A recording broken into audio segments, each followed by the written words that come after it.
안녕하세요. 파렴치한 어머님 때문에 남편과 이혼 소송 중인 30대 여성입니다. 솔직히 어머님만 문제라면 이혼까지는 안 했을지도 모르겠어요. 어머님이야 안 보고 살면 그만이니까요. 하지만 제가 이혼을 결심하게 된 건 피는 못 속인다더니 결국 남편도 어머님하고 별반 다를 게 없었거든요. 그래서 막말로 이혼하는 게 자랑은 아니지만 이혼녀라고 제가 이마에 써붙이고 다닐 것도 아니고 양아치 집구석에 돈 뜯기며 살 바엔 이혼하는 게 100번 1000번 낫겠더라고요. 남편하고는 친정아버지 친구분의 소개로 만났어요. 당시 저는 주변에서 일중독이냐 말할 만큼 남자나 연애에는 관심이 없었고 오로지 일만 하며 하루를 보냈거든요. 어쩌다 여유 시간이 나면 여행을 간다거나 배워보고 싶은 것들을 배우기도 했고요.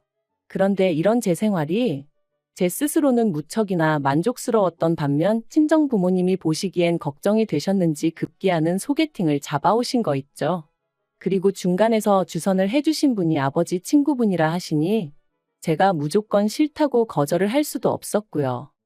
그리고 그렇게 만나게 된 남편은 의외로 저와 비슷한 구석이 많아서 말이 잘 통했어요. 일단 저나 남편이나 일하는 분야가 비슷하다 보니 얘기거리가 끊이지를 않았거든요. 그리고 그렇게 이야기가 길어지다 보니 어느새 다음 만남도 기약하게 되었죠. 결국 이후로도 몇 번의 만남을 가진 끝에 저희는 본격적으로 연애를 시작했고 만난 지 1년 만에 결혼까지 약속했습니다. 저는 연애를 시작했을 때부터 남편한테 양가에 손 벌리지 않고 결혼하고 싶다고 했어요. 사실 친정아버지께서 공장을 운영하고 계시긴 했지만 노후 준비라곤 사시는 집과 연금이 전부였거든요. 그래서 저는 언젠가 결혼을 하게 되더라도 어떻게든 제 힘으로 해결하고 싶었지 친정 부모님에게 부담을 드리고 싶지는 않았죠. 그리고 이런 제 이야기를 남편에게 했을 때 남편은 전적으로 동의하는 바라며 알겠다고 했습니다. 그런데 막상 상견례를 코앞에 두고 남편이 자기가 할 말이 있다더니 자기가 결혼 자금이 충분치가 않다는 거예요. 그래서 갑자기 이 타이밍에 그게 무슨 소리냐니까 대학 졸업하고 한동안은 학자금 대출 갚느라 바빴고 이후로는 자기가 자기 자신을 위해 투자를 하고 싶은 생각이 들어서 외제차를 뽑았는데 그게 생각보다 손도 많이 가고 이것저것 들어가는 돈이 많아 결혼 자금까지 모을 새가 없었다나요? 그러면서 그래도 저를 놓치고 싶지 않아서 이런 이야기를 진작에 못했다고 미안하다 하는데 솔직히 너무 어이가 없더라고요. 하지만 결국 양쪽에서 대화가 오간 끝에 시부모님이 1억 해주시고 저는 제가 모은 1억 가지고 결혼했어요. 한편 결혼하고 1년이 채 되지 않았을 무렵 친정에 일이 생겼습니다. 친정어머니가 울면서 전화를 해오셨거든요. 처음 있는 일이라 제가 놀라서 무슨 일이냐 여쭈니 친정아버지께서는 제가 걱정한다며 저한테 말하지 말라 하셨다는데 실은 아버지가 쓰러지셨다대요. 그리고 그렇게 되신 연유를 알아보니 아버지랑 동업을 하고 있던 지인이 회사 돈 4억을 갖고 말 그대로 야반도주를 했다는 거였죠. 그리고 그때부터 친정아버지를 대신해 제가 어떻게든 일을 수습하기 위해 백방으로 뛰어다녀야 했습니다. 다니던 회사도 관두고 어머니랑 같이 은행부터 시작해 부모님의 지인분들을 찾아다니며 돈을 구하느라 정신이 하나도 없었죠. 그 과정에서 온갖 싫은 소리 험한 소리 들어야 했고 비참한 기분도 한두 번 느낀 것이 아니었어요. 하지만 일단은 아버지가 평생 해오신 사업을 어떻게든 지켜야 한다는 생각에 자존심 같은 건 다 내려놓은 상황이었네요. 그리고 죽으라는 법은 없다고 결국 우여곡절 끝에 3억을 만들었습니다. 아니, 3억을 빚졌죠. 앞으로 어떻게 갚을 것인가 그건 고민할 틈도 없었고 고민해본들 답도 없었지만 그런데 문제는 도무지 남은 1억은 어디서 구해야 할지 알 수가 없었습니다. 차마 사채를 쓸 수는 없고 그렇다고 제 이름으로 대출을 받자니 그건 남편이 동의해주지 않았어요. 야속했지만 남편 입장도 이해가 되었으니 원망하는 마음은 없었습니다. 그리고 그렇게 도통 방법을 찾을 수 없어서 반쯤 넋이 나가 있던 때 시부모님께서 연락도 없이 저희 집에 오셨더라고요. 시부모님께선 저더러 아무리 그래도 그렇지 어떻게 네 아버지 쓰러진 얘기를 안 할 수가 있냐며 저를 나무라셨어요. 하지만 사실 저는 시부모님한테는 저희 친정아버지가 쓰러지신 것도 어쩌다 그렇게 되셨는지도 알리고 싶지 않았거든요. 왜냐하면 그게 저희 아버님은 교사셨고 어머님은 젊은 시절 피아노 학원을 운영하셨는데 그래서 두 분 스스로가 이 집안은 교육자 집안이라 칭하며 사업하시는 저희 친정부님을 번번이 아주 은근히 까내리시곤 하셨으니까요. 그래서 시부모님께서 제 친정 상황이 사업 때문에 복잡해진 걸 아시면 또 듣기 싫은 소리를 하실 게 뻔하다 싶어 남편에게 절대로 말하지 말라고 했던 거였죠. 아무튼 시부모님은 질문 세례를 쏟아내시다가 이내 그래서 돈 문제는 다 해결이 된 거냐 하셨고 저는 1억만 더 구하면 이래저래 당장 고비는 넘길 것 같다고 말씀을 드렸습니다. 그러자 어머님이 대뜸 그럼 그 돈은 우리가 해줄게 그러시는데 솔직히 깜짝 놀랐어요. 그리고 순간 혹했던 것도 사실이고요. 하지만 제가 아니라고 괜찮다 했습니다. 친정부모님도 분명히 원하지 않으실 거라고 했고 여러 가지로 불편할 것 같은 촉이 왔다고 해야 할까요?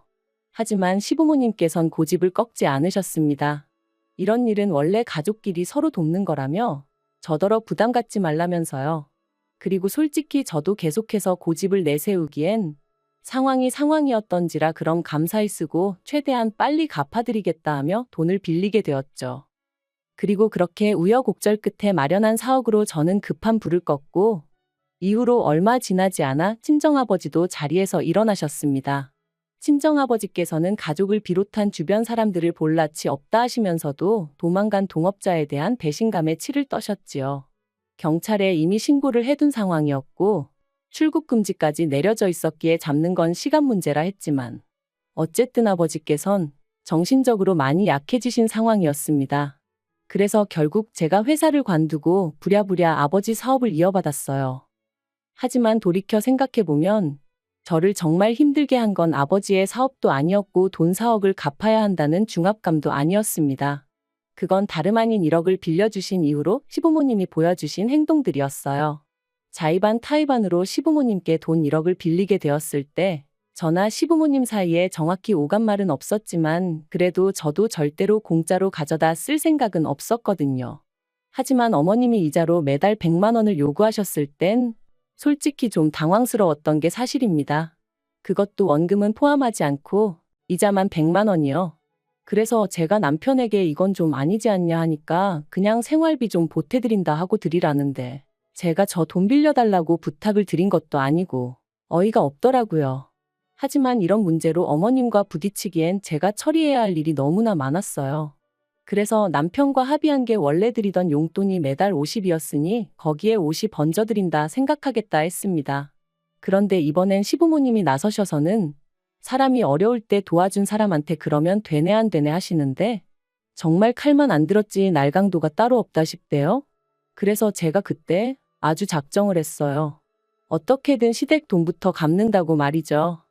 하지만 어머님 아버님의 횡포는 거기서 끝이 아니었습니다. 어쩌다 돈 100만 원 드리는 게 하루라도 늦어지면 저도 저희 남편도 아닌 저희 친정어머니께 연락을 하셨어요. 그리고는 이렇게 제가 밖으로만 돌 줄은 몰랐다 그러니 애도 안 생기는 거 아니겠냐. 우리는 교육자 집안이라 우리 수준에 맞는 참하고 조신한 아가씨를 원했다. 별의별 이야기를 다 해대시더라고요.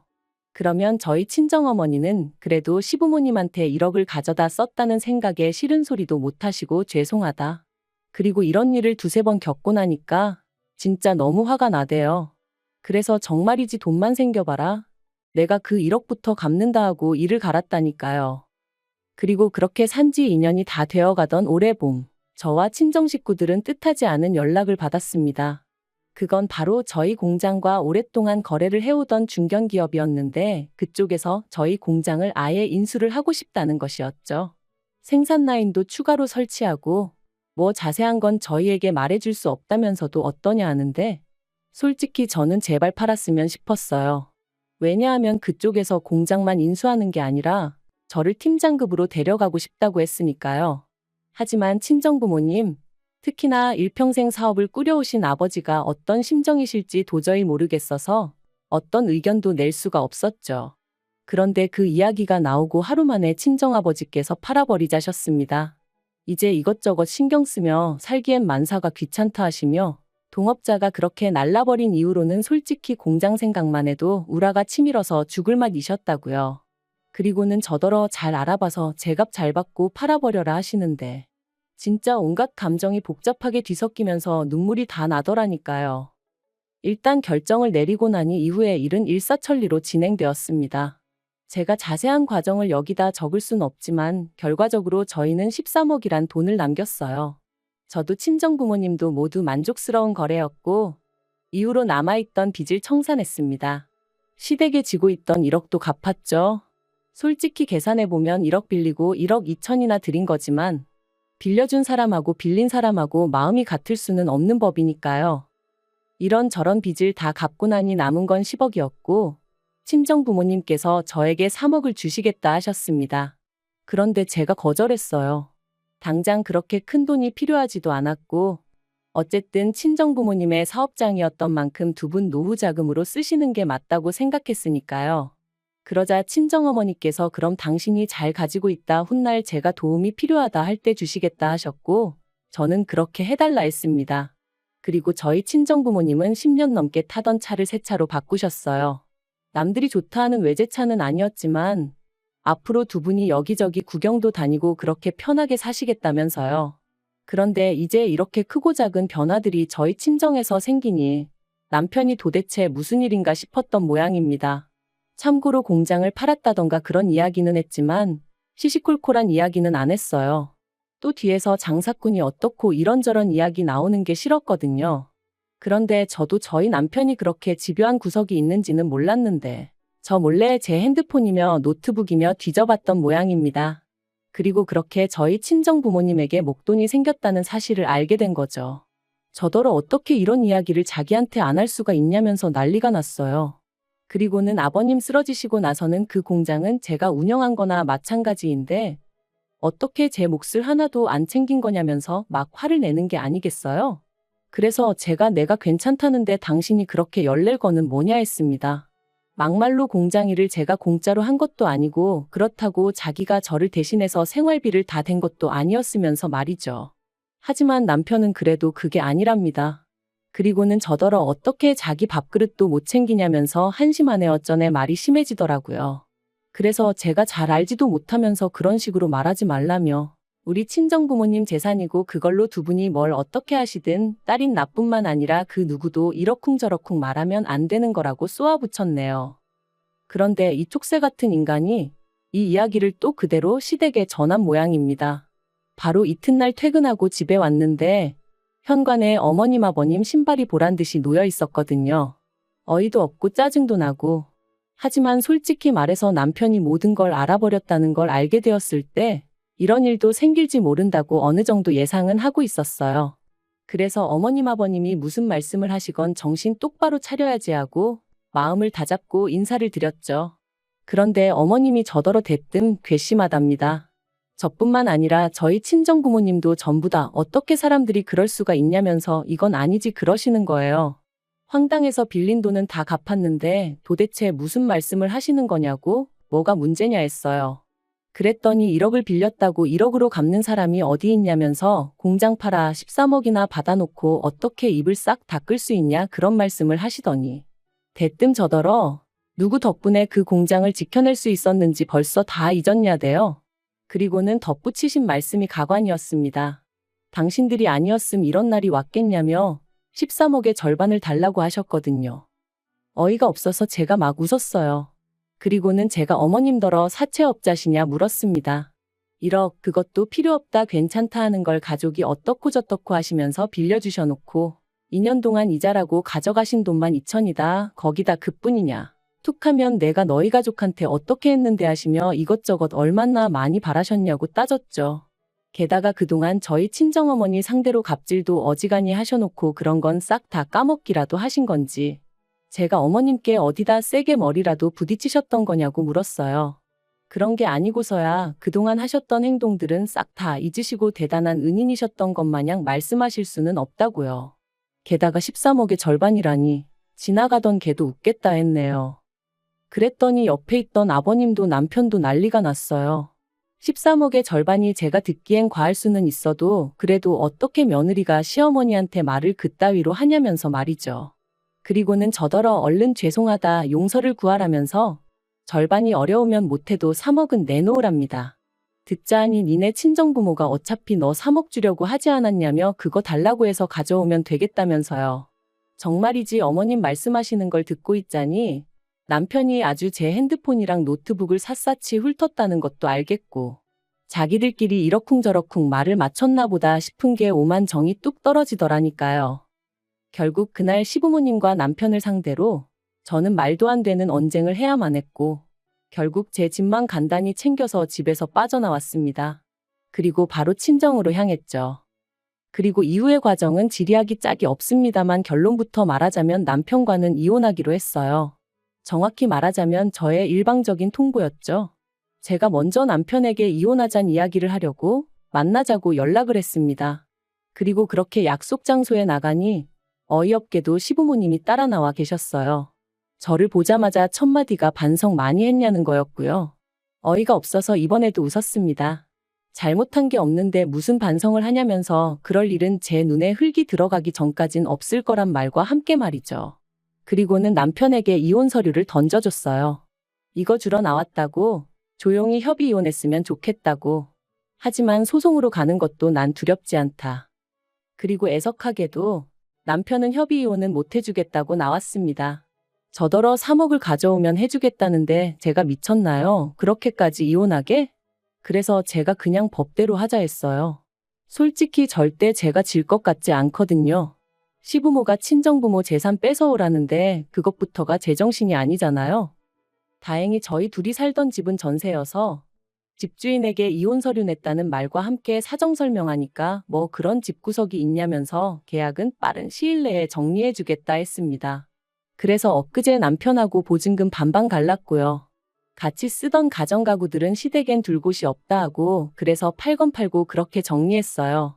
남편은 이혼을 안 할 건데 이걸 왜 정리하냐면서 난리부르스를 쳤지만 어머님이 먼저 그럼 이걸 어디다 다 두고 이고지고 살 거냐 화를 내시니까 찍소리 못 하던걸요.